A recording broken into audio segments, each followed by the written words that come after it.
მოგესალმებით მეგობრებო, მე ვარ ფსიქოლოგი ვახო ჯაფარიძე და ამ ვიდეოში მინდა ვისაუბროთ იმის შესახებ თუ რა არის ფინანსური ბლოკები. ანუ ის ბლოკები აზროვნებაში, რომლებიც გვიშლიან ხელს ფინანსურ წინსვლაში და კაპიტალის დაგროვებაში, შესაბამისად ჩვენი ცხოვრების მატერიალური და არა მხოლოდ პირობების გაუმჯობესებაში. მოგიყვებით ამის შესახებ, მანამდე კი თქვენ გამოიწერეთ ჩემი გვერდი, ფსიქოლოგი ვახო ჯაფარიძე, სადაც დევს უკვე ძალიან ბევრი სასარგებლო ვიდეო, სადაც შეგიძლიათ გაეცნოთ პრაქტიკულ მეთოდებს, ისეთ მეთოდებს, რომელთა გამოყენებაც არ საჭიროებს რაღაცა სპეციალურ წინასწარ ცოდნას ან მომზადებას, მაგრამ როგორც ჩემმა 20 წლიანმა პრაქტიკამ ჩვენა და მოგეხსენებათ ბოლო 20 წლის განმავლობაში ვეხმარები ადამიანებს მათი პრობლემების დაძლევაში და მათი ცხოვრების ხარისხის გაუმჯობესებაში, აი ამ პრაქტიკამ მიჩვენა, რომ ეს მარტივი მეთოდები სისტემატიური გამოყენების შემთხვევაში ძალიან მძლავრად, პოზიტიურად მოქმედებენ ჩვენი ცხოვრების ხარისხის ცვლილებაზე უკეთესობისკენ. შესაბამისად, რა არის ფინანსური ბლოკები, ხო? ფინანსური ბლოკები როგორც თქვით, ეს არის გარკვეული მუხრუჭები ჩვენს აზროვნებაში, რომელიც არ გვაძლევს საშუალებას მივიღოთ ისეთი გადაწყვეტილებები, რომლებიც გვეხმარება, ასე ვთქვათ, ფინანსურ ზრდაში ან ფინანსების შენარჩუნებაში.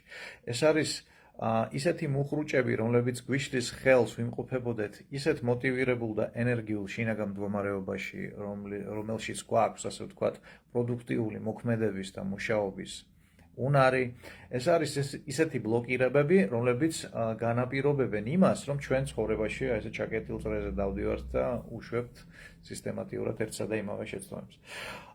აქ უნდა გავიგოთ ერთი მარტივი რაღაცა, რომ ჩვენი ფსიქიკა გვიგზავნის წინსვლის სიგნალს, ასე ვთქვათ, და ამის შემდეგ ჩვენ ხდებით აქტიურები და უკუსვლის სიგნალს, ამის შემდეგ ჩვენ ხდებით პასიურები და მოდუნებულები, ხო? შესაბამისად, ფინანსური ბლოკი ეს არის ისეთი მომენტი, როდესაც ჩვენი ფსიქიკა უგზავნის, ასე ვთქვათ, ჩვენს ორგანიზმს პასიურობის სიგნალს, მაშინ, როდესაც საქმე ეხება ფინანსებს. როგორ ყალიბდება ესეთი ფინანსური ბლოკირებები? აქ არის ორი დიდი ჯგუფი ფინანსური ბლოკების. ერთი არის ტრავმული ბლოკები, მეორე არის შთაგონების შედეგები. ტრავმულ ბლოკებს რაც შეეხება, ეს არის ბავშვობაში გადატანილი უსიამოვნო ემოციური ტრავმატული ეპიზოდები, ოჯახში, არაოჯახში არ აქვს მნიშვნელობა, რომელიც დაკავშირებულია ფულთან, ხო? ბევრი რაღაც შეიძლება იყოს, მაგალითად, ბავშვობაში მოიპარე ლარიანი და ამის გამო გცემეს, ხო? ან მე მყავდა სხვა შორის კლიენტი, რომელსაც ესე იგი ბავშვობაში უესმოდა დიდები ეჭვებოდნენ თქვენს, რომ შენ ჩემს ფულს ჭამდა. ბავშვმა ცადა, შეეჭამა ქაღალდის ფული, ინაღამ დაიხჩო, მოკლედ და აი ეს ეპიზოდი გახდა მისთვის ტრავმატული, იმიტომ რომ ფსიქიკამ ჩაწერა, რომ ასე ვთქვათ, ფულმა შეიძლება დაგახშოს და შეიძლება დაუკავშირდეს სასიკვდილო საფრთხეს. შესაბამისად, პირველი მომენტი ეს არის ბავშვობის ტრავმები, რომელიც დაკავშირებულია ფულის თემასთან. მეორე ეს არის ეგრეთ წოდებული ვიკარული ტრავმები, როდესაც ბავშვობაში, მოზარდობაში თვალწინ ქონდა სულ, ასე ვთქვათ, გაჭიროების სურათები, ან ისეთ ადამიანებთან ქონდა ურთიერთობა, ვისთვისაც ფულის თემა იყო ტრავმატული და ნეგატიურად დატვირთული ემოციურად, ხო? ან ჩვენ პირადად არ გადაგვიტანია არანაირი ისეთი უსიამოვნო ეპიზოდები, მაგრამ ქონდა ურთიერთობა ასეთ ადამიანებთან.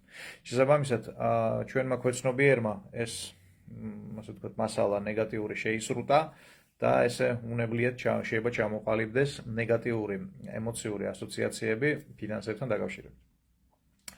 ასევე ასეთი ტრავმატული ეპიზოდები შეიძლება გადაიტანოს ადამიანმა დიდობაშიც, ხო? აუცილებელი არ არის ხო ბავშვობაში. მაგალითად, ასე ვთქვათ, საქართველოს უახლესი ისტორია სავსეა ისეთი ეპიზოდებით და ისეთი მოვლენებით, სადაც ფულთან დაკავშირებით ადამიანებს უკვე ზრდასრულ ასაკში ჰქონდათ ძალიან მძიმე პირობები და ძალიან, ასე ვთქვათ, დიდი ნეგატიური ემოციებით დატვირთული მოვლენები, რამაც შესაბამისად შეიძლება ჩამოაყალიბოს ფინანსური ბლოკირება. ეს რაც შეეხებოდა ტრავმებს. თუ ხვდებით, რომ ასე ვთქვათ, თქვენი ფინანსური ბლოკირებები ჩამოყალიბდა ტრავმატული გზით, ამ შემთხვევაში თქვენ გჭირდებათ ფსიქოთერაპია. 1 სეანსი იქნება თუ 10 სეანსი იქნება ამ ფსიქოთერაპიის, ხო? ასე ვთქვათ, ამას გიჩვენებთ თვითონ თერაპევტის კვალიფიკაცია და ასევე ის თუ რა სახის და რა სიბძიმის ტრავმები გაქვთ გადატანილი ამ შემთხვევაში. შესაბამისად, მეორე ჯგუფი ფინანსური ბლოკირებების ეს არის შთაგონების შედეგად ჩამოყალიბებული ბლოკირებები. ჩვენ პერიოდულად დღის მანძილზე ვიმყოფებით გონების ფსიქიკის ისეთ მდგომარეობაში, როდესაც ჩვენს ფსიქიკაში პირდაპირ ილექება ყველანაირი კრიტიკული გააზრების გარეშე სხვა ადამიანების აზრი. ხო, ასე ვთქვათ, კარები ღიაა და ჩვენი პირობითად რომ ვთქვათ, ფსიქიკის ანტივირუსი ნორმალურად არ მუშაობს. სხვა მომენტებში ხდება ეს ან დაღლის გამო, ან უძილობის გამო, ასე ვთქვათ, ან მოულოდნელობის გამო, ბევრი სხვა მომენტი არსებობს ხოლმე. ხო და საიდან შეიძლება მოხდეს აი ესეთი შთაგონება ფინანსური ბლოკირებების? ასევე პირველი ეს არის ოჯახი, რომელშიც გავიზარდეთ. და ამ შემთხვევაში ხანდახან როგორ პრაქტიკაში, აი პრაქტიკიდან გიყვებით, ჩემი პრაქტიკიდან, ძალიან ხშირად რას მიჩვენებს ხოლმე, რომ არანაირი ტრავმატული ეპიზოდი არ ქონდა ადამიანს გადატანილი, უბრალოდ ჩვევაში აქვს გადასული სიღარიბე, ჩვევაში აქვს გადასული გაჭირვება. ჩვენი ტვინი ისეა მოწყობილი, რომ მიჩვეული, ასე ვთქვათ, ჩვეული, ნაცნობი მას გონია უსაფრთხო, თუნდაც ეს ჩვეული არის საზიზღრუბო. და ხანდახან უჭირს ხოლმე გადაერთოს ახალზე და უფრო პოზიტიურზე, მხოლოდ იმიტომ, რომ მას ჩვეული გონია, ასე ვთქვათ, უსაფრთხო. და აი ეს ახალი შეიძლება აღიქმებოდეს როგორც საფრთხე. მეორე გზა, საიდან შეიძლება ადამიანმა შთაგონებები მიიღოს, აი ესეთი შთაგონების სახით მიიღოს ფინანსური ბლოკირებები, ეს არის ის საურთიერთობო წრე, რომელთანაც ის კომუნიცირებს, ხო, რომელთანაც ურთიერთობს. აქედან შეიძლება მოხდეს ელემენტარულად ადამიანების მსოფლმხედველობის მიბაძვა. ხო და ისეთი იდეების გაჩენა, რომ რაღაცა დიდი ფული გატპატიოსანი შრომით არ იშოვნება, რომ მისთვის რომ ფული იშოვოს, თქვა ძალიან მძიმედ უნდა იშრომო ისე, რომ ძირი უნდა გაგძურეს მაინც და მაინც და ასე ვთქვა დაავადდე და ასე შემდეგ. ასევე ბევრი სხვა დამბლოკავი იდეა, რომელსაც რეალობასთან სხვა შორის არანაირი აფერსაერთო არ აქვს. კიდევ ერთი გზა, საიდან შეიძლება მივიღოთ აი ესეთი ნეგატიური ბლოკირებები ფინანსებთან დაკავშირებით, ეს არის კულტურა, რომელშიც ვიზრდებით. უფრო სწორედ კი, თვითონ კულტურა კი არა, პროპაგანდა, რომელიც აქცენტებს აკეთებს ჩვენი კულტურის, ჩვენი ისტორიის ისეთ ფენომენებზე, რომლებიც რატომღაც ხაზს უსვავს ჩვენს სიღარიბეს ისტორიულად, ხო? რომელიც რატომღაც ხაზს უსვავს ფინანსურად შეძლებული ადამიანების ძირითადში არაპატიოსნებაზე, ამორალურობაზე და ასე შემდეგ, ხო? არ ვიცი, ვის და რა ჯანდაბაში ჭირდება ეს ამბები. მაგრამ საბჭოთა ინერციით, აი რომ ნახო, იშვიათად შეხვდებათ ესეთი მდიდარი შეძლებული პერსონაჟი, რომელიც არის პოზიტიური პერსონაჟი, ხო? შესაბამისად, ეს ყველაფერი ილექება და შემდეგ იქიდან გამომდინარე, რომ არატრაუმული სახით შემოვიდა ეს ბლოკირებები და იდეები შენს ქვეცნობიერში, შენს გონებაში, გიჭირს იმ პარალელის გავლება, რომ ჩემი ფინანსური პრობლემები უკავშირდება იმას, რომ აი ამ იდიოტიზმით და სისულელით მაქვს გამოჭედილი თავი. ეხლა რა ვქნათ ამ შემთხვევაში, თუ მივხვდით, რომ გვაქვს ფინანსური ბლოკირებები. მე შემიძლია შემოგთავაზოთ აი ახლა სავარჯიშო, რომლის სისტემატიურად გაკეთების შემთხვევაში არატრაუმატული გზით მიღებულ ფინანსურ ბლოკირებებს მარტივად დაძლევთ. რაც შეეხება ტრავმატულს, როგორც თქვით, აქ საჭიროა კვალიფიციური დახმარება. მაგრამ გეტყვით, რომ აი შეფარდებას დაახლოებით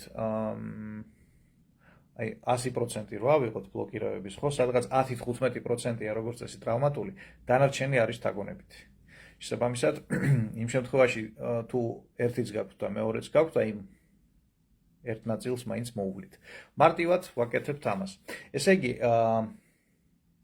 თელ სავარჯიშოს ვაკეთებთ ხელების მოძრაობის აი ესეთი თანდაყოლით, აი ესეთ ფონზე. გვჭირდება აი ამ ზედაპირების ესეთი მოფერებითი შეხება ერთმანეთზე, აი დაზელას არ უნდა გავდეს, აი მოფერებას უნდა გავდეს.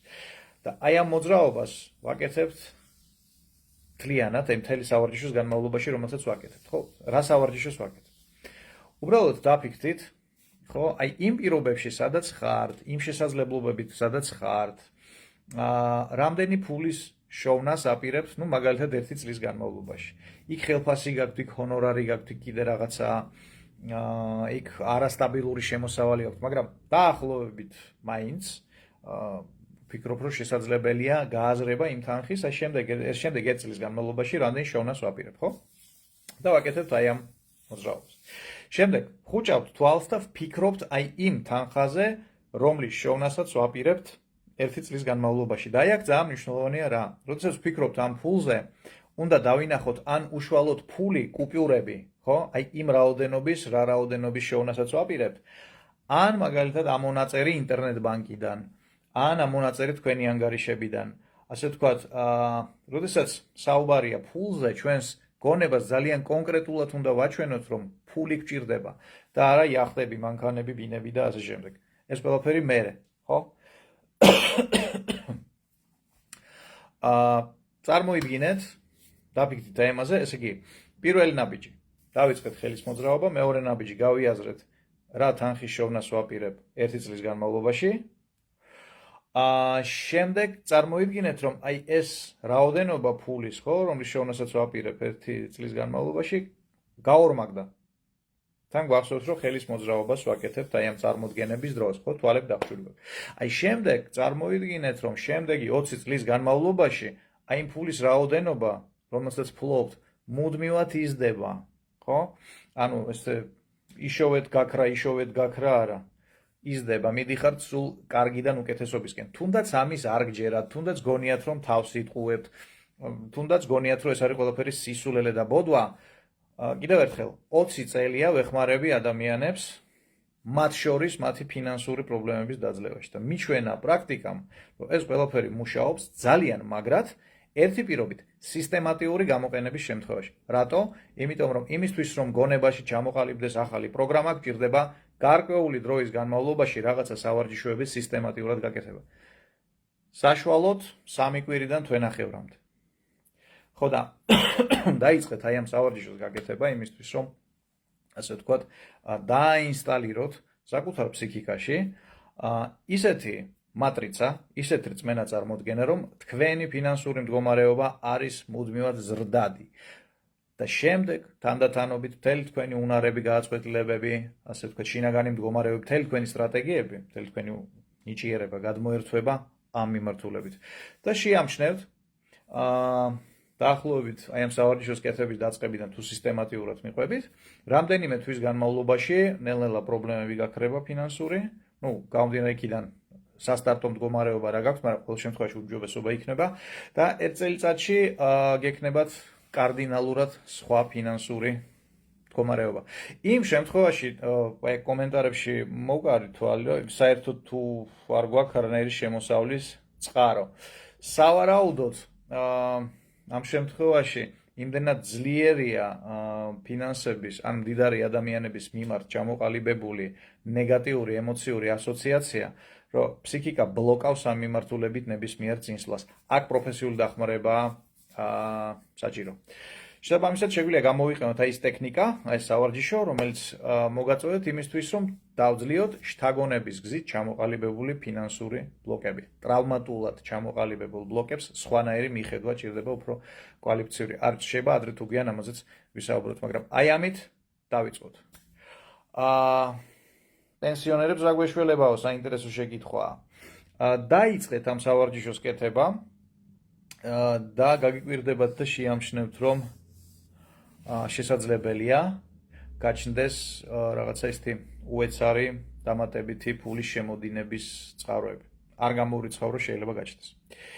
კეთილი, რამდენი წუთი ვაკეთებთო? ну, აი, ზუსტად ეს წარმოდგენა, რაც გჭირდებათ, რომ დავინახო, რამდენი მჭირდება ეხლა, უпростоეთ, რამდენი შოვნას ვაპირებ 1 წელიწადში, შემდეგ გავაორმაგეთ, შემდეგ წარმოვიდგენთ, რომ 20 წლის განმავლობაში ეს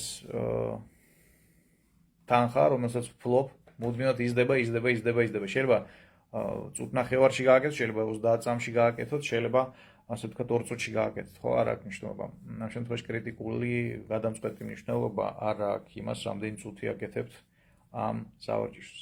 კეთილი და პატიოსანი, აბა გემშვიდობებით, უნდა გავიქცე, სხვა საქმეები ვაკეთო კიდე და გისურვებ სასიამოვნო პრაქტიკას.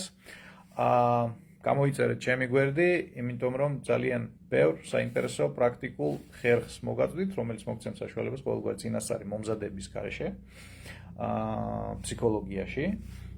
გამოიყენოთ ის მეთოდები, რომელიც მოგცემ საშუალებას, რომ გააუმჯობესოთ თქვენი ცხოვრება. ასევე გაუზიარეთ ეს მეთოდები იმ ადამიანებს, ასე ვთქვათ, ვისაც უსურვებთ კეთილდღეობას და გსურთ, რომ მათი ცხოვრების ხარისხიც გაუმჯობესდეს. აბა გისურვებთ სასიამოვნო საღამოს და მომავალ შეხვედრამდე.